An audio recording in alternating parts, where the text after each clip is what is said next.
అంటే ఆయన గొప్ప ఉన్నతమైన స్థానంలో చూడాలి. ఒకే విషయం హ్మ్. చెప్తున్నాను.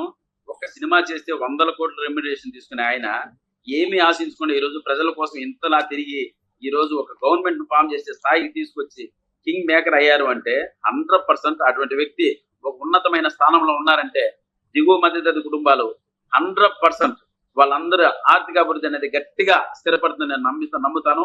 ఎందుకంటే ఆయన కూడా అటువంటి ఫ్యామిలీ నుంచి వచ్చారు కాబట్టి ఆయన ఒక గొప్ప స్థానంలో చూడాలి, ఒక గొప్ప పదవిలో చూడాలని మనస్ఫూర్తిగా కోరుకుంటాను. అంటే ఆయన గొప్ప ఉన్నతమైన స్థానంలో చూడాలి. ఒకే విషయం హ్మ్. చెప్తున్నాను.